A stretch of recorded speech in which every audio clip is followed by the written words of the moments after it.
Welcome to Umbrellas and Milk, a blog for a rainy day or your morning coffee. With your host, Eric Andrew.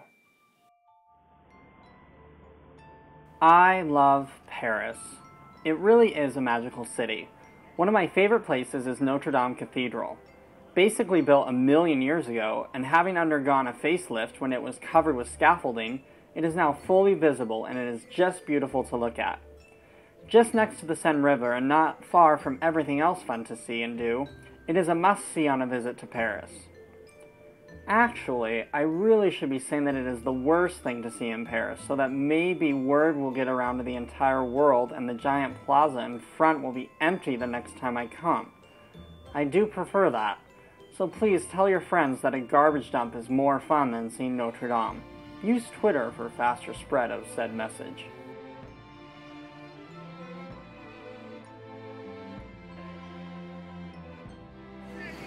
Hey, what's the deal? Get out of the way! Get out of the way!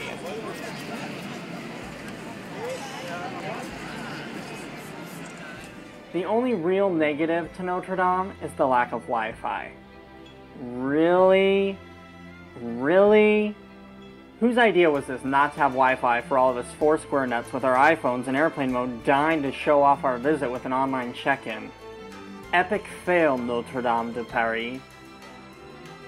So anyways, now that I'm over my internet addiction, I took to admiring the bajillion things to look at on this building. A few things come to mind when I'm here. The scene in Amélie when her mother is killed by a suicidal Québécois tourist jumping off the top.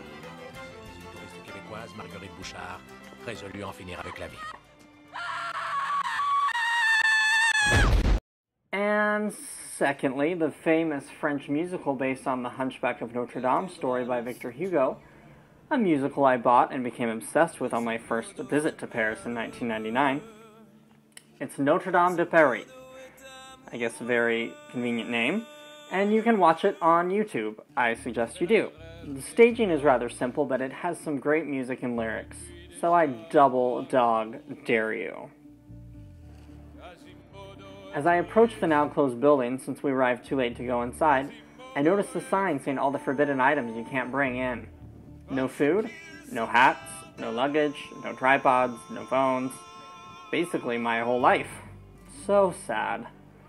Oh well, there's enough to see on the outside, and if I can't be staging a Michael Bay style production inside the church, then I don't want to go in with my tripod and camera. The amount of stuff to look at, from statues of humans to the various columns and gargoyles outside, is actually astounding.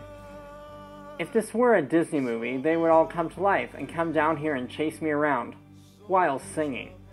I could use the exercise. As I look up and make my way in front of the cathedral, admiring everything, longing to tear down the gates and run inside, I enjoy the ambiance of everything around me. Not to mention, noticing my baby hump, which drives me insane. Do they make a corset for guys to help this thing stay hidden? Ugh. Just be aware, if you are planning a visit to be here by 6:45 p.m. as that is the closing time of the entrance. Since the square is so big, there are tons of things to look at and sometimes listen to here. Artists and bands trying to make a name for themselves. This is the best place to perform, bar none. Okay, look away. I was hungry and got a crepe. No big deal, you know? I know I should take the day off from eating. Heck, I hear the angels' whispers of said advice oozing from the windows behind me, but the gargoyles here are cheering me on. And speaking of said creepy ornaments, some of them truly are creepy. Like, really? You're on a church? Talk about mixing heaven and hell. Even the crows are coming and landing to take refuge here. What does all of it mean? Back in my cultish heyday, I always thought it would be awesome to use this place for a Hillsong-style music event. It truly would have been rad. But hey, I don't think the Pope likes that kind of music. The sun begins to set behind the clouds as night begins to fall in the City of Lights, and Notre Dame must be seen after dark. I head on over the Seine River towards the Hotel de Ville, where just in front of this famous building many years ago, the famous photo Le Baiser de l'Hotel de Ville was taken. So naturally there would be another couple nearby trying to get a similar photo for their Christmas card. but it appears that they are having a tough time getting it taken just right. If only they noticed me just outside their window, I could have come and taken it in exchange for a few adult beverages. But alas, things just didn't pan out that way. Night falls in Paris and the lights come on. I whisked my way back to Notre Dame for a quick shot of the illuminated awesomeness waiting for me. Shortly thereafter, jumping on the subway. After a long day of gallivanting around, I made my way towards the #1 site in town, and at night it truly is astonishing. The ride was pretty quick and easy, and I almost fell asleep but didn't, and I made my way outside just in time to see the Eiffel Tower bright up with sparkles as it does on the hour for about 3 to 4 minutes, so make sure you're early. It is a nice little light show that definitely gets a reaction from the crowd.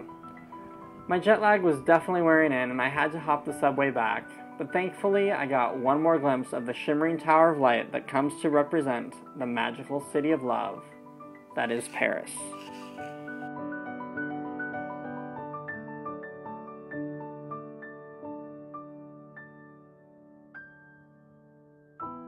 Thanks for watching Umbrellas and Milk. If you've enjoyed my work, please share it with your friends. Connect with me online at umbrellasandmilk.com or with Facebook, YouTube, Twitter, and email.